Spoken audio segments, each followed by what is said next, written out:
Never have I witnessed such sincere hospitality and overwhelming spirit of true brotherhood as it is practiced by the people of all colors and races here in the ancient Holy Land, the home of Abraham, Muhammad, and all the other prophets of the Holy Scriptures. For the past week I have been utterly speechless and spellbound by the graciousness I see displayed all around me by people of all colors. I have been blessed to visit the holy city of Mecca. I have made my 7 circuits around the Kaaba, led by a young mutawaf named Muhammad. I drank water from the well of Zamzam. I ran 7 times back and forth between the hills of Mount Safa and Marwa. I have prayed in the ancient city of Mina, and I have prayed on Mount Arafah. There were tens of thousands of pilgrims from all over the world. They were of all colors, from blue-eyed blondes to black-skinned Africans. But we were all participating in the same ritual, displaying a spirit of unity and brotherhood that my experiences in America had led me to believe never could exist between the white and the non-white.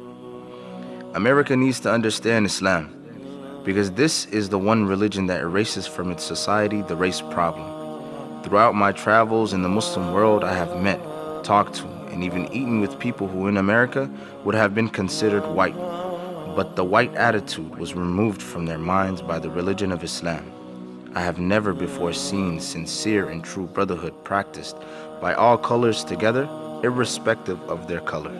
You may be shocked by these words coming from me, but on this pilgrimage, what I have seen and experienced has forced me to rearrange much of my thought patterns previously held, and to toss aside some of my previous conclusions. This was not too difficult for me. Despite my firm convictions, I have always been a man who tries to face facts and to accept the reality of life as new experience and new knowledge unfolds it. I have always kept an open mind, which is necessary to the flexibility that must go hand in hand with every form of intelligent search for truth.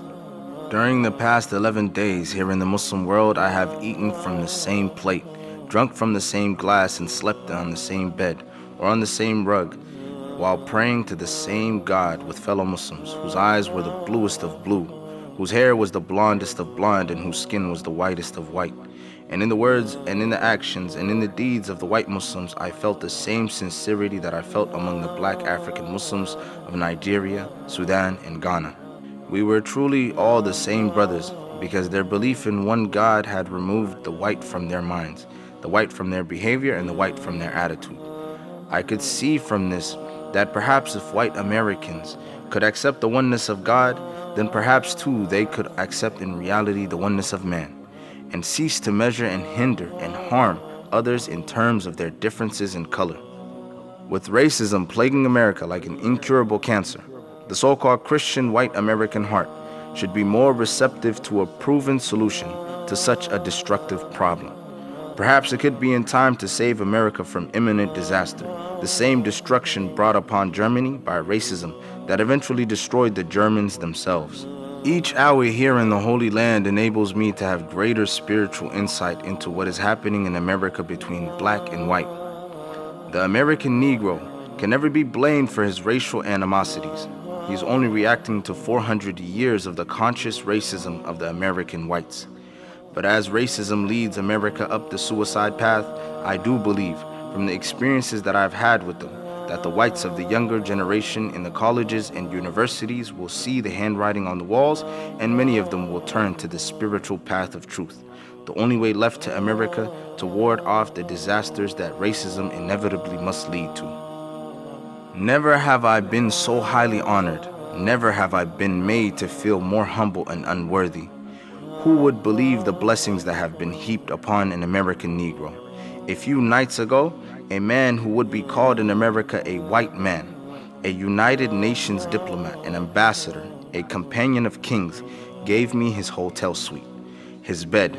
Never would I have even thought of dreaming that I would ever be the recipient of such honors. Honors that in America would have been bestowed upon a king, not a Negro. All praise is due to Allah, the Lord of the worlds. Sincerely, Al-Hajj Malik Al-Shabazz.